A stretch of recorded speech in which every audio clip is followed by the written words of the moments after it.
Whenever there is a shooting in which 3 or more people are murdered, the mainstream media devotes ample coverage to the horrific crime in order to perpetuate the liberal agenda and push a narrative that guns are evil and must be strictly regulated, if not totally confiscated. However, when an equally heinous mass murder occurs with a weapon other than a firearm, the media stays stunningly silent, largely because wall-to-wall coverage of the incident does nothing to further the gun control narrative, and may even work against it by revealing how a gun in the hands of a victim could have changed the terrible outcome. Such is the case with a recent mass murder in South Carolina, in which WCSC reported that 22-year-old Lovick Scott has been charged with 4 counts of murder for the deaths of 4 family members in their home. Astonishingly, police caught him attempting to flee the scene covered in blood when they arrived to check out a report from another concerned family member of a suspicious death. The victims, who according to the county coroner all died of blunt force trauma,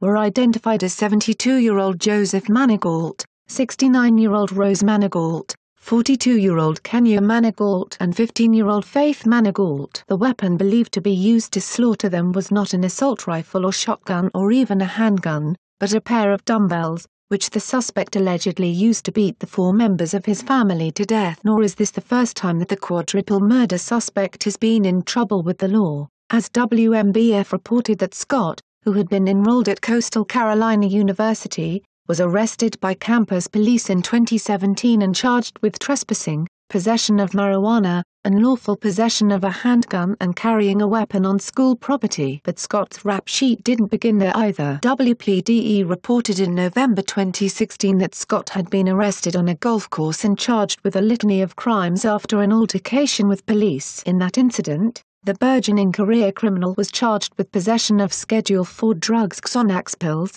MDMA powder and marijuana. Other drug offenses: 4 counts of receiving stolen goods, resisting arrest with a deadly weapon, breaking into a vehicle and the unlawful sale, delivery or possession of a handgun by a prohibited person. When confronted by police in that incident, he attempted to flee the scene, then attempted to pull a loaded handgun on the arresting officer in the scuffle. He was later found to be in possession of stolen goods believed to have come from at least 8 separate breaking and entering of vehicles. With regard to the murders, Bearing Arms took note of the lack of national coverage of this tragic and brutal crime. Writer Tom Knighton pointed out that the media was most likely avoiding this story because it decisively runs counter to their standard anti-gun narrative. Indeed, a semi-automatic rifle, shotgun or handgun in the possession of any of the 4 victims, whether the elderly grandparents, the suspect's aunt or his young niece, could have saved some or all of the victims from their horrific fate at the hands of a much stronger career criminal who bludgeoned them all to death at his leisure. Moreover,